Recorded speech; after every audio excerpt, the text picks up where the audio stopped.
Manchester United are interested in signing Nicolas Jackson from Chelsea. So much to the disappointment or disgruntledness of their own fans who do disagree with such a move, even though the Red Devils remain in the market for a prime target of a striker. Now, welcome back to the Football Tribe UG channel. Robert Kesakos is your usual suspect. Thank you to all our new community members that have joined the Football Tribe UG community. Do continue to subscribe, engage with our content, like, share, and comment, and help us continue to grow. It's good to be back for yet another episode, and this time round, I do think Man United should sign Nicolas Jackson. Beyond their interest, they should firm it up and sign Nicolas Jackson. I know Man United, that's not what you want to hear. Man United fans, a lot of you are going to disagree with me. In any case, when I mentioned that, somebody told me they would sever ties with Man United if Manchester United do go to Chelsea and sign Nicolas Jackson. Others have gone on to say that it would simply mean that Sir Jim Ratcliffe is trying to fund his own club, a club that he does really love at heart, in Chelsea, so that they can get better.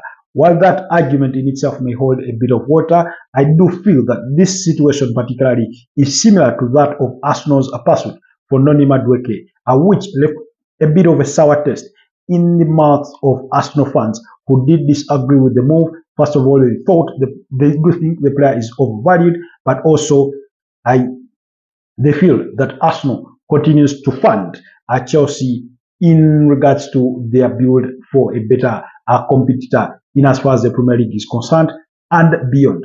While those arguments may hold water, I think similar to Noni Madueke and Nicolas Jackson in the work of interest from Arsenal and Man United respectively, I think both fan bases are more concerned with where the players are coming from as opposed to what the players are capable of offering. Now, the challenge with Nicolas Jackson is, as we've come to observe over the last two campaigns in the Premier League, he is the kind of striker that does miss loads of chances.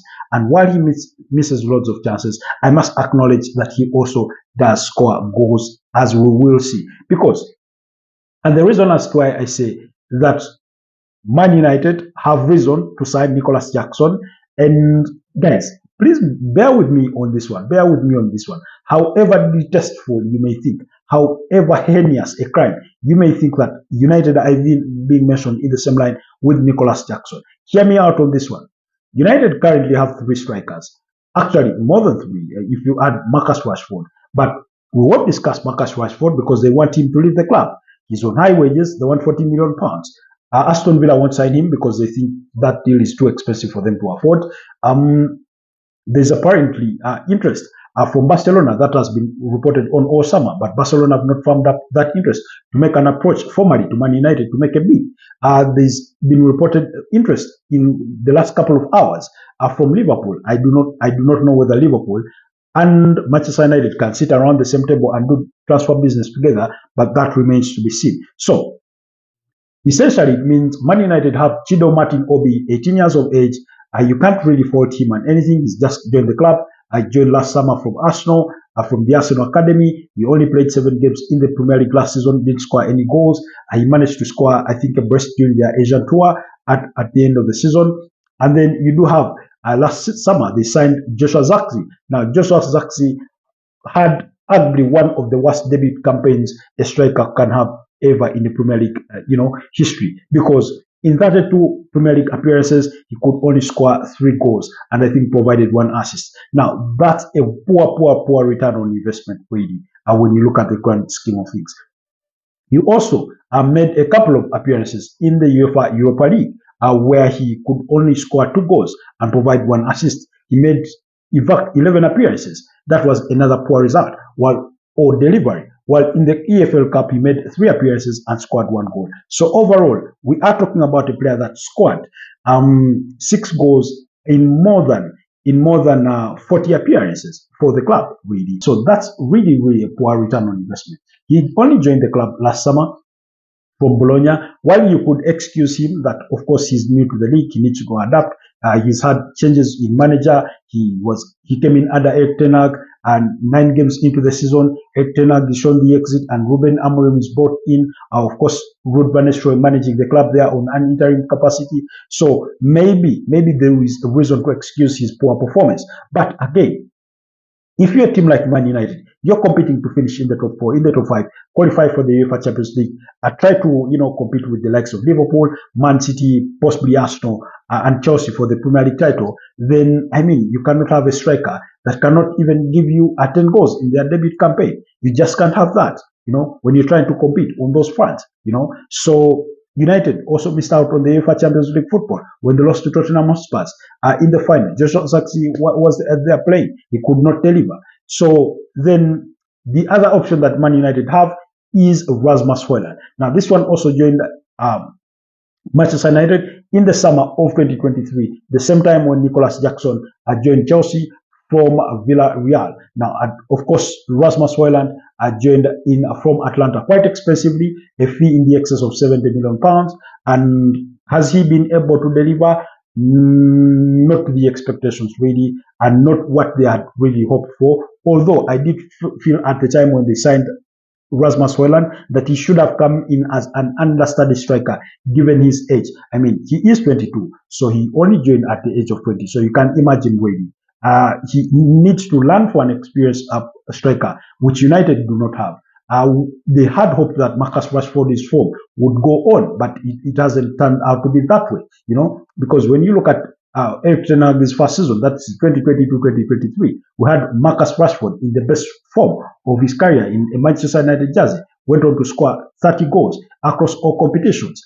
The following season, 2023-2024, he could not replicate that, and that season was so bad that he had to be sent out on loan to Aston Villa to try and regain his, sort of get his career back on form. And even the way he fared on with Aston Villa could be debatable because he scored about 4 goals really. So United meaning are left with Rasmus Højlund. Let's look at Rasmus Højlund's numbers. In his debut campaign in the Premier League, he made 30 appearances, scored 10 goals, and provided 2 assists. That's a 12-goal involvement in 30 Premier League games. Now, personally, I do believe that's promising delivery for a young striker who is only come into the Premier League for the first time. That was quite very promising. He went in the UEFA Champions League, scored 5 goals in 6 games there. So that gave him another, 5 goals to his tally. So when you add that to the 10 in the Premier League, that's already 15. So overall, he had 15 goals scored plus 2 assists. That's a 17-goal involvement across the entire campaign, which is not bad for a player in his debut season at a club like Man United with so much pressure, only 21 years of age, and that kind of thing. So it's quite understandable. However, we had hoped that the subsequent season he would continue to improve. Did he improve? No, he did not improve. Again, could he have suffered from the same challenges that Joshua Zirkzee faced? I mean, you're into your second campaign, and the manager that trusted you to bring you in has been fired 9 games into the season, which doesn't really help. Then you have a new manager who also continues to give you game time, but then is playing in a different format or shape. Then it also meant that the creativity of the team was affected. Man United didn't create plenty of chances. In any case, they scored 44 goals in the Premier League last season.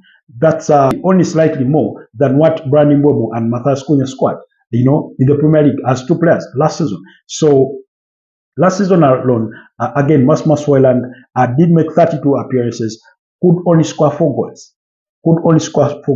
He also played 15 games in the Europa League where he did sort of thrive a little bit, and he scored 6 goals and provided 2 assists in 15 games. Now that's an 8-goal involvement. At least he did average a goal or an assist in every 2 games, or slightly under when you look at those numbers. But again, it's not good enough. It's just not good enough. Sometimes good is not good enough, and that's where in the Europa League, particularly Rasmus Højlund was. In the Premier League, it was an absolute disaster. 4 goals in 32 appearances is not good enough. Now, how do these Manchester United strikers compare to Nicolas Jackson? Like I said, he arrived at the same time as Rasmus Højlund at Man United. He arrived at Chelsea in the summer of 2023, and in his debut campaign, he made 35 appearances, scored 14 goals, and provided 5 assists. That's a 19 goal involvement. The worst signing came from Villarreal, where the previous season, which was 2022-2023, he had made 26 appearances, scored 12 goals, and provided 4 assists in the Spanish La Liga alone. Those are the numbers that sold Chelsea on the prospect of the Senegalese international to sign him. He's only just turned 24 years of age. I think that was on June 24th, or thereabout, really. So those were good numbers in a debut campaign where you make 35 Premier League appearances, score 14 goals, and provide 5 assists. That's a 19 goal involvement. Quite good. He went in the Carabao Cup, only scored another goal. So that gave him a tally of 15 goals plus the 5 assists, which is a 20 goal involvement, which is good. Better than what, Man United strikers had achieved in that same season. So that 15 goal involvement, of course, was equal to what Rasmus Højlund posted across all competitions. But when you look at goals and assists, Nicolas Jackson was a better player because he was overall involved in 20 goals, while Rasmus Højlund was involved in 17. Then look at last season itself. Nicolas Jackson made 5 appearances lesser compared to what he had afforded himself in the first campaign. Of course, a red card factoring in that he was suspended for some of those games. Now, he made 30 Premier League appearances, scored 10 goals, and provided 5 assists. Another 15 goal involvement. This case, or this time round, which was equally good. Far much better than Rasmus Højlund. Rasmus Højlund at the end of the season had a 10 goal involvement. That's 10 goals, 6 in the UEFA Europa League and 4 in the Premier League, plus the 2 assists he provided, which gives him an overall 12 goal involvement. While Nicolas Jackson had a 15 goal involvement in the Premier League alone, because predominantly he was being relied on in the UEFA Conference League, because they were relying on players like Tariq George, Marc Guehi, João Felix, before he left in January to join AC Milan or loan for the remainder of the season. Players like Mukalo Mudryk before he got himself suspended for being found in breach of the anti-doping rules. So when you look at those numbers, essentially, of Nicolas Jackson, I believe for me that there is food for thought for Man United. If you sit in a chair where you do disabuse yourself of the fact that he will be coming from Chelsea, of the fact that maybe he does miss a lot of chances, which you can coach him to become a better finisher. And I mean, we've seen lots of late developers. Look at Victor Gyökeres, a player you possibly would have wanted to sign this summer. He's been arguably a late developer. He's most blossomed at Sporting Lisbon. Look at a player like João Felipe Mateta, who some Man United fans say they would rather sign as opposed to going for Nicolas Jackson. What are his numbers? 16 goals in 2023-2024 campaign. Last season he scored 14 goals. He's 28 years of age. He's a late developer. He has been at Crystal Palace for the last 5 seasons, but it is during the last 2 seasons under the charges of Oliver Glasner that he's managed to post those numbers. Again, what does that mean? That Oliver Glasner has coached him better to be a better goal scorer. And what's to make Man United think that Ruben Amorim can't coach Nicolas Jackson to be a better finisher and improve on those numbers that are so far averagely good for a player that had just arrived in the Premier League. So if you do disabuse yourself of the bias that he is coming from Chelsea, that he does miss chances like any other striker. How many chances has Rasmus Højlund missed? We see that happen. I think the only player that has been better than Nicolas Jackson at Man United is possibly Bruno Fernandes, because he is better than many Premier League strikers in any case, albeit he's not even a striker, and yet Marcus Rashford cannot recover the form he had in the 2022-2023 campaign. So if you do disabuse yourself of that kind of bias, of the idea, of the thought that in you purchasing Nicolas Jackson from Chelsea, you will be helping Chelsea to go back in the market and possibly get a better forward. If you do discount that school of argument or that line of school of thought, there is a good player in Nicolas Jackson. Is he the best of strikers in the Premier League? Most definitely not. But also let's think about this for a second. Other players that have been linked with the potential move to Manchester United just during the course of this campaign. For what it's worth, majority of it has been gossip. But let's take it for the gospel truth that it could be. You've been linked with Jamie Vardy, 38 years of age, free agent after leaving Leicester City. Dominic Calvert-Lewin, 28 years of age, free agent after leaving Everton, where he spent 9 Premier League seasons. But only in 2 seasons did he manage to score more than 10 goals. And that was in 2019-2020 when he scored 13 goals, and then the subsequent season, 2020-2021, when he scored 16 goals. Are they better than Nicolas Jackson? Most definitely not. Callum Wilson is a player that has been mentioned in the direction of Man United. Is he better than Nicolas Jackson at this stage? I'm not inclined to believe so, So if you want to compare Nicolas Jackson with Jamie Vardy, Dominic Calvert-Lewin, Callum Wilson, even Joan Felipe Mateta, who would you say is the better player? I'd say I take Nicolas Jackson. I say I would take Nicolas Jackson. First of all, the age, 24, that's good, meaning there's a possibility of good resale value in the future. 2, look, Unai Emery, who managed him at Villarreal, is equally interested in his services because he does know the player.